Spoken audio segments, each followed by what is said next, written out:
Hey, welcome to the channel, everybody. You are watching and listening to Miss Amira Jyoti on Speak Up Hesitations. Let's go on.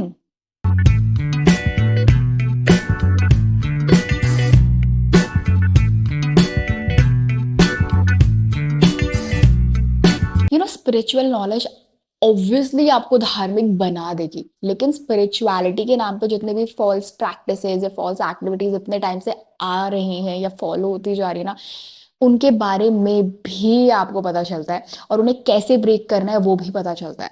तो अगर आपको ऐसी कोई गलत फहमी है ना कि स्पिरिचुअलिटी आपको अंधविश्वासी बना देगी, तो यही आपकी सबसे बड़ी गलत फहमी है। आई नो कि lot of people, like lot of people जिनको स्पिरिचुअलिटी अट्रैक्ट नहीं करती है, लेकिन उसके बाद भी ना एक बार बिना कोई प्री जजमेंट बनाए इस वीडियो को पूरा देखना और फिर डिसाइड करना कि आपके सारे क्वेश्चंस के आंसर स्पिरिचुअलिटी में मिलते हैं या नहीं मिलते। और पता है, स्पिरिचुअलिटी ही नहीं, इवन जब भी हम लाइफ में कोई नया काम स्टार्ट करते हैं या फिर कोई हमारी नई जर्नी स्टार्ट होती है ना, तो ये सिंपल सी बात है कि हम डिस्ट्रैक्ट होते हैं या फिर मिसकंसेप्शन से घिर जाते हैं।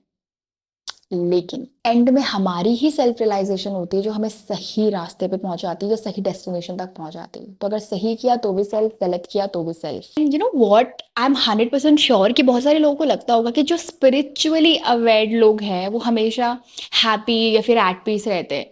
This one thing we really need to understand कि इंसान इंसान इसीलिए है क्योंकि हम सारे इमोशंस को फील भी कर सकते हैं और एक्सप्रेस भी कर सकते हैं।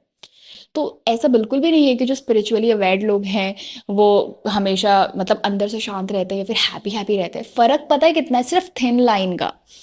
इमोशंस उनके अंदर भी होते हैं, वो सिर्फ अपने इमोशंस को बहुत अच्छे से मैनेज और कंट्रोल या बैलेंस करना सीख लेते। पहले से किसी को नहीं आता, लेकिन spirituality is a knowledge, it's a learning, it's a process. जैसे हम स्कूल में जाते हैं तो हम मटेरियलिस्टिक नॉलेज के बारे में पढ़ते हैं जिसे हम आध्यात्मिक ज्ञान कहते हैं, वैसे ही हमारे पास यार स्पिरिचुअल सेंटर्स हैं, गुरुकुल्स हैं, अभी भी है गुरुकुल। जिन लोगों को लगता है कि गुरुकुल्स नहीं हैं, हैं अभी भी गुरुकुल्स हैं। तो वहां पर पूरा ही स्पिरिचुअल नॉलेज दिया जाता है, सिर्फ स्पिरिचुअल एजुकेशन होती है जिसे हम आध्यात्मिक ज्ञान कहते हैं। राइट, तो ये डिफरेंशिएशन है ना। अब सबसे ज्यादा जो नेक्स्ट क्वेश्चन मुझे लगता है या फिर जो बहुत ज्यादा कॉम्प्लिकेटेड या फिर डिबेटेबल क्वेश्चन जो मुझे लगता है वो ये है कि बहुत लोग चाहते हैं, स्टूडेंट्स भी, एडल्ट्स भी, ओल्डर जनरेशन भी, ये चाहती हैं कि स्पिरिचुअलिटी को एक सब्जेक्ट बना के ना स्कूल के करिकुलम में ऐड ऑन कर देना चाहिए, which is a very good thought. सुनने में बहुत अच्छा लग रहा है कि हाँ, मतलब बच्चों को हमारी धार्मिक चीज़ों के बारे में ही पता होना चाहिए, प्रैक्टिसेस के बारे में, बुक्स के बारे में, जो कि बच्चों को नॉलेज कम है उन चीज़ों के बारे में। I can truly understand that. लेकिन आपने क्या ये सोचा कि स्पिरिचुअल गुरुज की अटायर्स अलग होती हैं, स्पिरिचुअल गुरुज अलग होते हैं, और फिर आप स्कूल में उनको, how will you hire them? आप इंटरव्यू कैसे लोगे आप स्कूल में उनका? स्कूल सिमिलैरिटी का प्रतीक है। वहां पे यूनिफॉर्मिटी बनाने के लिए, यूनिफॉर्मिटी को और ज्यादा पुश करने के लिए, प्रमोट करने के लिए यूनिफॉर्म्स सिमिलर रखी गई हैं ताकि भेदभाव ना हो स्कूल में। वहां पे आप स्पिरिचुअल गुरुज को ये नहीं कह सकते कि now for whatever reason you have to change your attire.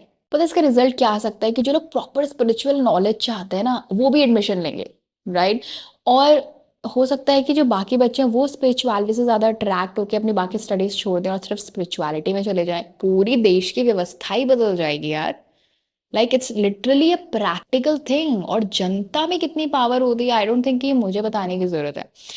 And one more thing जो मेरा खुद का पर्सनल एक्सपीरियंस है और मैं ही सजेस्ट करूंगी, पता है स्पिरिचुअलिटी एक अलग ही दुनिया है। अगर आपने एंटर किया यूल बिलीव, और जो मुझे सुन रहे हैं जो स्पिरिचुअल पर्सन है वही रियलाइज कर पाएंगे कि spirituality is a different world जो पूरे नियम में है लेकिन आपको नियम मुक्त रखती है, मतलब नियमों में नहीं बांधती है। और पता है एक और बहुत बेसिक चीज डिस्कस कर लेते हैं, वो ये कि जो पूजा पाठ है just a part of spirituality, it's not the whole spirituality. आपको नॉर्मली किसी भगवान के प्रति समर्पण फील होगा ना तो आप नेचुरली इंक्लाइंड हो जाओगे यार उनकी तरफ। ट्रस्ट में कुछ भी एक्सटर्नल नहीं है, it's all internal. Spirituality is actually a belief system. जहाँ पे साइंस जवाब नहीं दे पाते ना, वहाँ पे स्पिरिचुअलिटी डेफिनेटली आंसर करेगी आपको। एक और क्वेश्चन ले लेते हैं। जैसे आजकल के लोगों के लिए स्पिरिचुअलिटी मुश्किल क्यों है, क्यों वो ट्रैक नहीं हो पा रही, क्यों उन्हें बहुत बोरिंग लगती है या फिर समझ में नहीं आती है, फिर वो इनर रियलाइजेशन नहीं है? क्योंकि यार आजकल हम लोगों को बहुत जल्दी क्षमा नहीं कर पाते, माफ नहीं कर पाते। कोई कुछ बोलता है तो हम भड़क जाते हैं, कोई चिढ़ा रहा है तो हम चिढ़ जाते हैं। 2 मिनट बैठ के अगर हम स्पिरिचुअल नॉलेज के ऊपर बात करते हैं, लाइफ के ऊपर, एग्जिस्टेंस के ऊपर, जो रियल नॉलेज होती है ना, रियल जो असली ज्ञान होता है उसके ऊपर थोड़ा सा भी अगर आप कहीं सुन लो, आप लोगों को लगता है कि प्रवचन, हाँ प्रवचन है, लेकिन प्रवचन को इतना नेगेटिव दिखाने की क्या जरूरत है। तो लॉट ऑफ पीपल जो डिसइंटरेस्टेड होते हैं, तो दे बिहेव लाइक यार तुम क्या लेके बैठ गए, हटो यहाँ से। दूसरा, कितना गलत नैरेटिव सेट हो गया यार सोसाइटी में, कि मतलब अगर आप किसी एजड इंसान को देखते थे तो नाउ यू से कि यार अब आप क्या काम कर पाओगे यार, भगवान की भक्ति में ध्यान लगाओ, मतलब आपकी उम्र हो गई है तो अब आप पूजा पाठ करो, आप कीर्तन करो, ये करो वो करो। There's no age for doing all these things। फर्क सिर्फ इतना है कि आपकी इनर रियलाइजेशन आपको कब धक्का मारती है, आपको कब वो रियलाइजेशन फील होती है कि yes now I am a spiritual person. और पता है उन लोगों को मैं एक्चुअली में कहना चाहूंगी जो लोग इधर उधर सर्च कर रहे हैं ना कि डिप्रेशन कैसे ओवरकम करें, एंजाइटी हो रही है, ओवर थिंकिंग हो रही है, लैक ऑफ कॉन्फिडेंस है, मतलब कॉन्फिडेंस बिल्कुल भी नहीं है। अभी पता है ये चीजें ना हमें कंट्रोल कर रही हैं।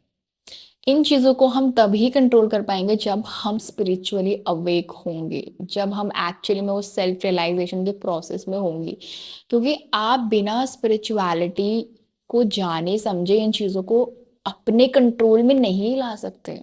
साइकोलॉजिस्ट के पास आप लाइफ टाइम तो नहीं जा सकते हो ना, डॉक्टर से ट्रीटमेंट आप लाइफ टाइम तो नहीं ले सकते हो ना, and there lot of side effects also. ये चीज तो मैं दावे के साथ कह सकती हूँ कि इन चीजों को आप तभी अपने कंट्रोल में ला पाओगे जब आप स्पिरिचुअली अवेक हो।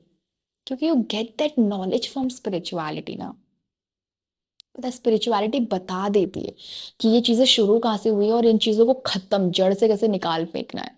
इसीलिए स्पिरिचुअलिटी इतनी मतलब एयर में है, ठीक है। आप लोगों को लगता होगा स्पिरिचुअल पॉडकास्ट हो रहे हैं, लोग इतनी बातें कर रहे हैं, ये कर रहे हैं वो कर रहे हैं। There's something magic in spirituality। Go and try, खुद से ट्राई करो, लोगों की बातों में मत आओ, and you'll feel the magic।